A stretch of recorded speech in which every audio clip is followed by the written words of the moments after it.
오늘 감격스럽지요. 오늘 마지막 주일인데요. 뭐가 감격스러운가 하면 사실은 성경 창세기부터 1월 1일 날 읽기 시작해서 어제 요한계시록 마지막 책인 1장에 4장 읽고 오늘 5장에서 8장 읽고 이제 12월 31일 마지막 날 우리가 요한계시록 22장을 읽으면 그래도 성경을 1년에 한 번 읽는 거지요. 잘 따라오신 분들 감사하면 하나님 앞에 영광의 박수를, 못 따라오신 분들은 치면 안 되고요. 그래도 1년에 한 번 성경을 읽는다는 게 얼마나 의미 있습니까? 내년에는 2번 읽을 겁니다. 올해 실패를 또 성공을 잘 귀감 삼아서 성경을 열심히 읽어가는 우리 한강교회 성도가 되기를 소원합니다. 요한계시록은 말 그대로 리벨레이션, 계시입니다. 미래일을 하나님께서 보여주시는 사건이지요. 그래서 성경 66권 중에 가장 화려하고 웅장하게 인간이 할 수 있는 최상의 언어로 기록되어 있기 때문에 때로는 이해하기 힘든 부분도 있습니다. 그러나 요한계시록에는 우리가 가질 수 있는 최고의 승리, 기쁨, 감격과 환희가 그려져 있고요. 반대로 인간이 당할 수 있는 최고의 공포와 재앙과 심판의 내용도 요한계시록에 기록되어 있습니다. 요한계시록을 기록한 목표는, 우리에게 주시는 목적은 하나님께서 행할 미래를 보여주시면서 백성들아 미래를 잘 준비해라, 그거예요. 미래를 잘 준비해라. 미련한 다섯 처녀처럼 엉뚱한 삶을 살지 말고 지혜로운 다섯 처녀처럼 잘 준비하는 지혜로운 삶을 살라고 요한계시록을 우리에게 주신 것입니다. 저와 여러분은 요한계시록 읽어가면서 하나님의 말씀을 읽어가면서 잘 준비해서 착하고 충성된 종이라고 칭찬받는 성도가 되기를 소원합니다. 근데 요한계시록이 참 어려워요, 읽다 보면. 근데 제가 말씀드린 대로 생각해 보면 어렵지 않고 굉장히 쉽습니다. 요한계시록을 5 부분으로 우선 요약해 보면 1장입니다. 1장은 서론입니다. 1장은 서론인데 하나님의 말씀을 읽고 듣고 그 가운데 있는 말씀을 지키며 살아가는 사람은 뭐예요? 복 있다. 이게 주제예요. 주제. 서론 1장입니다.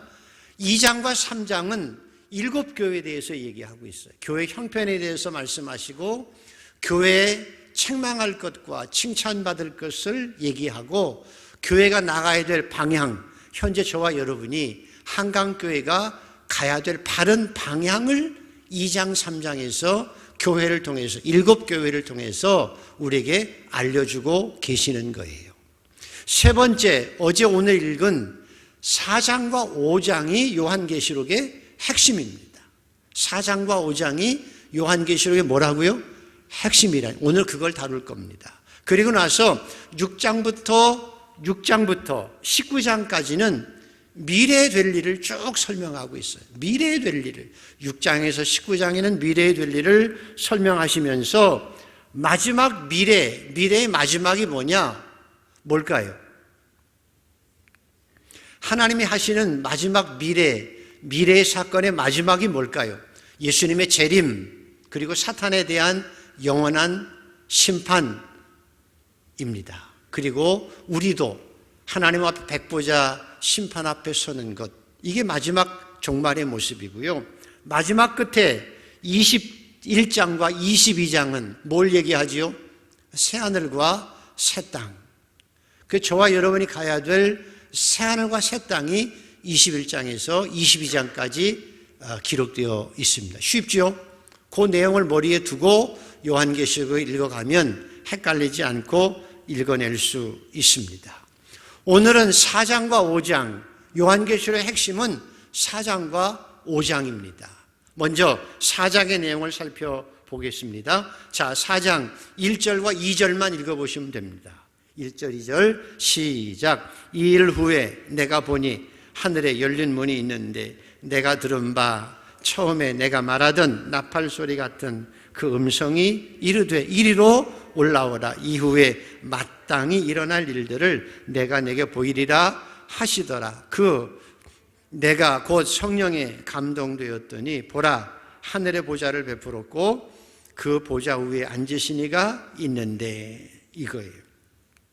특징적인 장면이 나오죠. 첫째는 하늘에 열린 문, 두 번째는 마땅히 일어날 일들, 두 가지죠. 자, 하늘에 열린 문을 통해서 또 내가 음성을 들으니 마땅히 일어날 일들을 가르쳐 주시겠다고 했고, 마지막에는 하나님의 보좌라고 하는 얘기가 나옵니다. 이 세 가지가 사장의 핵심입니다. 예수 믿는 특권이 뭘까요? 여러분의 특권, 여러분에게 가장 큰 유익이 뭐냐는 거예요. 예수 믿어서 받는 가장 큰 유익과 특권이 뭐냐는 거예요. 뭘까요?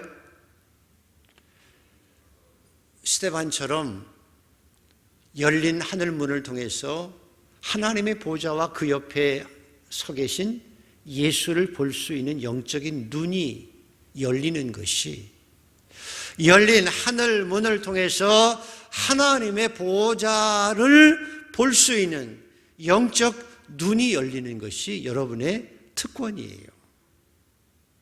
믿으시면 아멘. 스데반처럼 돌에 맞아 죽는 그 억울한 상황 가운데서도 하늘문이 열려서 하나님의 보좌를 보고 서 계신 예수를 보고 도리어 자기를 돌로 치는 사람들을 향해서 하나님, 저들이 잘 몰라서 그래요, 용서해 주세요라고 저들을 위해서 축복하고 천사처럼 죽을 수 있는, 생애를 마감할 수 있는 축복은 열린 하늘문을 통해서 하나님의 보좌를 볼 수 있었기 때문입니다. 하나님, 저도 스데반처럼 오늘 사도 요한처럼 영적으로 하늘 문을 열어 하늘문이 열리는 것을 보고 그 위에 보좌를, 하나님의 보좌를 체험하게 하여 주시옵소서. 이게 특권이라니까요. 그래서 우리 예배 가운데 하나님의 임재를 체험하는 것이 가장 실질적인 유익입니다. 두 번째 유익은 이후에 마땅히 일어날 일들을 내가 너에게 보이리라. 여러분에게 또 하나의 유익은 미래를, 하나님의 미래를, 우리의 미래를, 역사의 미래를 알고 살아가는 유익이에요. 아무에게도 알려주지 않았지만 말세에는 하나님의 백성들에게 이후에 마땅히 일어날 일들을 내가 너에게 보이리라 말씀한 것처럼 성령 안에서 영적으로 열린 하늘문을 통해서 하나님의 음성을 통해서 우리가 하나님의 역사를 알고 하나님이 이끌어 가시는 미래를 알 수 있는 거예요. 이해가 안 되십니까?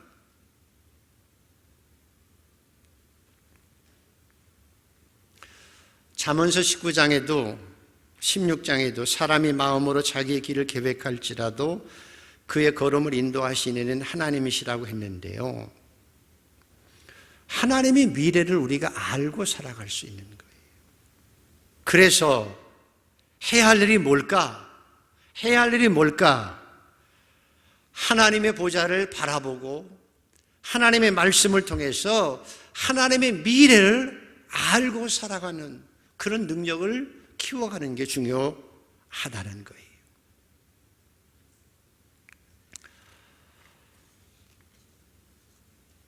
요즘에 좀 안타깝고 속상한 것은 문재인 대통령께서 대통령 취임하실 때 광화문을 활짝 열어서 광화문 시대를 열겠다 그러셨잖아요. 그 뜻이 뭔고 하면 광화문을 다 어떻게 열겠다고 하는 것이 소통하시겠다고 하는 거고, 국민들과 청와대만 계시지 않고 소통하겠다, 광화문 시대를 열겠다, 그 얘기예요. 많은 사람이 기대를 했지요. 소통의 정치를 하겠다는 것이었어요. 근데 안타깝게도 참 힘들지요. 소통이 잘 되던가요? 느낌에 따라 다르겠지요. 어쨌든 앞으로 1년만이라도 광화문 시대를 좀 활짝 열어서 소통의 시대를 열어갈 수 있으면 국민들이 좀 더 편안하고 잘 될 것 같은 생각이 듭니다. 기업도 마찬가지입니다. 잘 되는 기업이 어떤 기업이냐? 소통이 잘 되는 기업이라고 그래요. 피드백이 왕성해서 소통이 잘 되는 기업이라고 그래요. 여러분이 인터넷의 혁명을 통해서 우리가 얻는 혜택은 뭔가 하면 인터넷을 통해서 남녀노소 불문하고 세계 어디곳이나 언제든지 서로 소통이 가능하잖아요. 심지어는 IoT라고 해가지고 사물 인터넷이라고 해가지고요, 인터넷으로 이제는 내가 밖에 있으면서 우리 집에 있는 냉장고하고도 소통이 되어가는 거예요. 선풍기하고도 에어컨하고도 소통이 되는 게 IoT잖아요. 이게 인터넷의 혁명이고 특혜잖아요. 그런 것처럼 하나님을 믿는 우리 신앙인들의 축복은 미래 역사의 주관자이신, 세계 역사를 주관하시고 이끌어 가시는 그 하나님과 소통하고 살아가는 것이 가장 큰 은혜이며 축복이라는 거예요. 아멘이십니까? 저와 여러분은 하나님과 소통을 잘할 수 있는 성도가 되기를 소원합니다.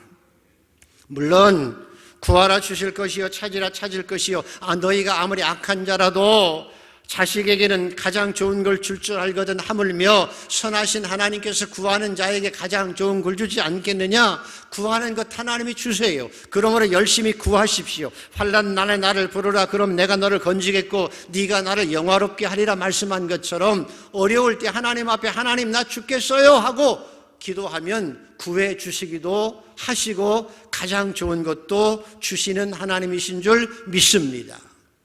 그러나 가장 큰 축복은 모세와 여호수아가 하나님과 대면하며 살았듯이 하나님과 일수적을 소통하며 하나님과 얼굴과 얼굴을 대면하고 하나님과 내가 하나가 되어 하나님의 마음과 내가 하나가 되어 소통하고 살아가는 것이 가장 큰 은혜인 줄 믿습니다. 소통하고 살아가는 거예요. 여러분, 부부도 마찬가지지요.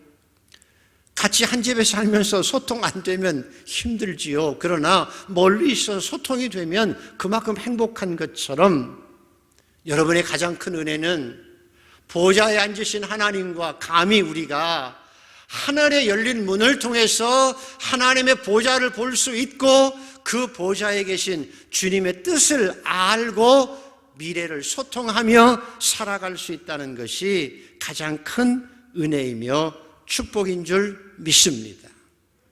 다시 말하면 하나님과 기도하고 살아가는 자가 복이라는 거예요. 믿어지십니까? 기도가 복이라는 거예요. 오늘도 코로나로 인해서 집에서 예배드리시는 분들 참 안타깝고 속상하지요. 그러나 그것에서 오늘도 하나님과 소통하는 여러분 되기를 축복합니다. 그리고 용기를 내어서 더 기도하는 성도들 되기를 축원합니다. 성경의 다니엘을 보십시오. 잘 나가던 다니엘이 뜻하지 않은 어려움을 당하지요. 괜히 사람들이 모함해서 더 다니엘 죽이자 흠을 잡을 데가 없으니까 기도하는 걸 발견하고 누구든지 왕이여 기도하는 어떤 신에게다 기도하면 사자굴에 집어넣읍시다 라고 모함해요. 그걸 자기가 알아요. 법을 꽝꽝꽝 정해서 규칙을 정하고 법을 정해서 누구든지 다 사자굴에 기도하면 사자굴에 집어넣겠다고 법을 정한 거예요. 그걸 뻔히 알고도 다니엘의 집에 와서 숨지 않아요. 문 닫고 기도하지 않아요. 쉬지 않아요. 도리어 사자굴에 들어가는 걸 뻔히 알면서도 문을 열어놓고 하나님께 기도해요. 여러분이 가져야 될 믿음과 용기인 줄 믿습니다. 아무리 상황이 어려워도, 아무리 내가 기대하지 못한 어려움이 와도 다니엘처럼 기도하면 그곳에서 사자굴에서 구함을 받고 더 존귀하게 하시는 하나님의 역사를 체험할 수 있습니다. 이 어려움 속에서 더 집에서 성전에 하루라도 더 나와서 기도하고 하나님과 소통하고 하나님께 주신 은혜를 반드시 누리며 살아가는 저와 여러분 되기를 축복합니다. 회사 다니는 사람, 젊은이들, 기업하는 분들, 하나님 앞에 기도해야 미래를 알 수 있고 역사의 방향을 알 수 있기 때문에 형통할 수 있고 번성할 수 있습니다. 새벽마다 기도하시고 회사에 출근해서 하나님, 내 미래가 어떻게 될지 하나님이 섭리해 주시는데 참새 한 마리가 하나님 허락 없이 떨어지지 않는데 오늘도 내 생애를 주관하여 주시옵소서. 하나님과 함께 미래를 열어가는 복된 성도들 되기를 축복합니다. 이게 은혜입니다. 그리고 이제 5장의 핵심은 뭘까요? 5장의 핵심.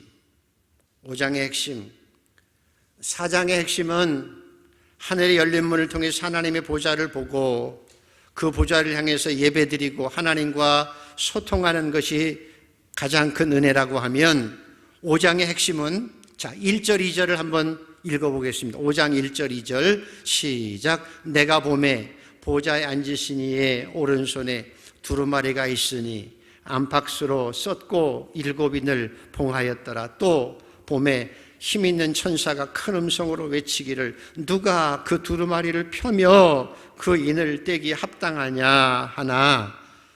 특징적인 단어가 뭘까요? 보좌에 앉으신 자의 오른손에 두루마기입니다. 두루마기가 뭘까요?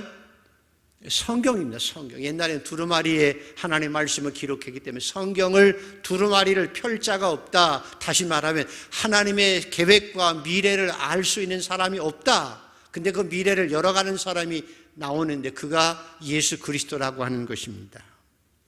성경입니다. 성경 5장의 핵심은 하나님의 두루마리 성경입니다.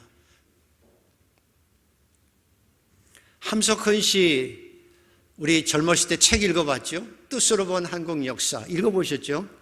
잊어버리셨을 테니까 하도 오래돼서 지금도 기억나는 것 하나가 뭔가 하면 우리 5천년 한국 역사에 가장 특기할 만한 사건이 3.1운동이라고 그분은 얘기해요. 3.1운동. 왜 3.1운동이냐? 3.1운동은 범국민적으로 모든 국민이 자발적으로 그게 중요해요. 자발적으로 희생적으로 만세 사건에 함께한 애국 사건이라는 거예요. 근데 더 중요한 것은 그래서 우리 헌법에도 3.1 정신을 계승한 우리 대한민국이라고 나오거든요. 근데 더 중요한 것은 이분이 지적하는 것은 3.1 운동의 주체가 기독교인이었었고요. 그 자발성이 어디서 왔느냐? 자발성은 기독교 정신에서 왔고 성경에서 그 뿌리를 찾아야 된다는 거예요. 성경이 기독교인이 이 땅에 자발성으로 가지고 3.1 운동을 하게 했다는 거예요. 성경이 있다는 거예요. 성경. 저와 여러분이 살아가는 이 세상은 법과 질서가 필요해요. 그래서 많은 법이 있고 많은 규칙이 있고 질서가 있어요. 뭐 별게 너무너무 많아. 모르고 살아가니까 그렇지 머리가 빠개지도록 많아요. 그런데 그 법과 구조라고 하는 것이 한계가 있다는 거예요. 우리가 세계사에서 배운 것처럼 독일의 바이마르 헌법이 최고의 헌법이에요. 인간이 만든 법 가운데 최고의 헌법이 바이마르 헌법이라고 그러는데요. 그 바이마르 헌법을 가장 정확하게 정말 최고로 만들어 놨지만 히틀러라고 하는 이단아가 나타나서 모든 법과 질서가 깨져버리고 세계가 엉망이 되어버리고 난장판이 되어버리게 된 거예요. 아무리 인간이 법과 질서를 만들어 놓는다고 해도 인간 안에 있는 죄성, 인간 안에 있는 악한 죄성이 해결되지 않으면 아무리 만들어 놓은 법과 질서가 사실은 한계성이 있다는 거예요. 타락한 인간의 이성과 사고를 가지고는 인간의 타락한 문제를 해결할 수 없다는 거예요. 이론상으로는 사회주의가 그럴듯해요. 사회주의를 통해서만 이 땅에 유토피아를 만들어낼 수 있고 평등사회를 만들어갈 수 있을 것 같아요. 그런데 그 사회주의가 프롤라타리아 혁명을 통해서 이 세상에 진정한 유토피아를 만들어냈어요? 아니, 반대로 수많은 사람들을 죽이고 압박하고 더 비참한 세계를 만들어 온 거예요. 지금도 똑같아요. 러시아, 중국, 북한 좋아요? 무너져야 된다는 거예요. 근데 아이러니한 것은 이 자유스러운 대한민국에 살면서도 아직도 사회주의를 꿈꾸는 사람들이 있다는 것이 참 이해가 안 되는 거예요. 그래서 기억해야 될 일은 법과 질서 중요해요. 개혁도 중요해요. 캠페인도 중요해요. 인간의 도덕을 주창한 칸트의 이론과 이성론, 도덕론은 이론적으로는 좋지만 칸트의 이성과 도덕론이 사회를 구원하는 것이 아니라 도리어 1차 대전과 2차 대전을 통해서 인간의 악함이 세계를 망가뜨리는 결과를 가져오게 된 거예요. 어떻게 사람이 변하고 사회가 변할 수 있느냐? 그것은 하나님의 말씀을 통해서만 변할 수 있어요. 예수 그리스도를 만나고 하나님의 보좌를 체험하고 하나님의 말씀이, 생명의 말씀만이 인간을 진실로 변화시켜서 새 사람을 만들어낼 수 있어요. 하나님의 말씀만이 우리를 교훈하고 책망해서 우리를 온전하게 만들어낼 수 있고 악한 마귀와 싸워낼 수 있는 능력이라는 거예요. 안 믿어지시면 안 믿어지십니까? 보십시오. 삭개오가 변화된 것이 법과 질서를 따라서? 아니, 법과 질서를 따랐다면 더 많은 욕심 가운데 살았을 거예요. 근데 삭개오가 예수를 만나요. 예수를 사모하면서 뽕나무에 올라갔다가 예수를 만나서 집에 모셔드려요. 말씀을 듣고 회개하고 그리고 나서 회개해요. 하나님 말씀 듣고 회개한다니까요. 그리고 변화되어져요. 주님, 시키지도 않는 일하죠. 내 재산의 반을 팔아서 가난한 사람에 주고 내가 토색한 일이 있으면 4배나 갚겠습니다라고 변화되어지는 거예요. 어떻게 변화되어졌어요? 하나님을 사모하고 예수를 만나고 말씀을 통해서 회개하고 죄 용서함을 받을 때에 자연적으로 진정한 변화가 되어서 이제는 조롱받는 사람이 아니라 손가락질 받는 사람이 아니라 품격 있는 사람으로 왕같은 제사장으로 존귀함 받으며 살 수 있게 되어진 거예요. 이것이 복음이에요. 그래서 여러분, 우리가 영광스럽게 되는 비결은 하나님의 말씀에 있어요. 왕같은 제사장으로 삭개오처럼 영광스러운 존재로 살아갈 수 있는 비결은, 하나님의 백성으로 온전해질 수 있는 비결은 하나님의 말씀에 있어요. 그 말씀을 주님께서 우리에게 주셨어요. 펴주셨어요. 읽을 수 있어요. 우리는 그 말씀을 읽고 그 말씀을 따라서 왕같은 제사장으로 존귀하게 이 땅을 살아가는 저와 여러분 모두가 되기를 소원합니다. 어떤 분이 재밌게 얘기하더라고요. 목사님, 왕같은 제사장으로 살아갈 수 있는, 이 세상에서도 왕같이 대접받으며 살아갈 수 있는 길이 있더라고요. 여러분이 왕같이 대접받으며 살아갈 수 있는 비결이 있다니까요. 정말 왕같은 제사장으로 살아가는 비결이 있어요. 뭐예요? 그랬더니 제가요, 부족하지만 은혜 받고 나서 이렇게 작정을 하고 살았습니다. 하나님 앞에 물질을 가지고 11조를 드리고 나서 또 11조를 떼어서 그건 가난한 사람을 돕고 나보다 못한 사람을 돕고 구제하는 일에 쓰겠다 하나님 앞에 기도하고 마음 다해서 그렇게 살아왔대요. 근데 놀라운 변화는 11조가 얼마 안 돼요. 하나님 앞에 드리고 얼마 안 되는 11조를 가지고 진정한 마음을 가지고 남을 돕는 거예요. 남을 돕는데 내가 나누어주고 도와주니까 사람들이 나를 좋아해요. 그리고 나를 어떻게 해요? 존귀하게 여겨요. 나를 떠받들어요. 그리고 어디 가든지 환영해요. 제가 어디 가든지요, 왕 같은 존재로 대접받으며 살아가요.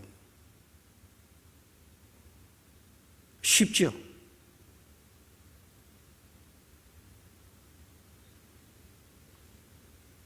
내가 은혜 받고 그리고 남에게도 은혜를 베풀어 줄 때 나도 왕 같은 제사장이 되고 하나님 앞에 칭찬받는, 그래서 작은 자에게 지극히 작은 자에게 물 한 컵 대전 가서 잊지 않는 하나님의 은혜도 누릴 수 있음을 믿습니다. 그래서 법과 질서가 아니라 예수를 만나면 왕 같은 제사장으로 살아갈 수 있는 거예요.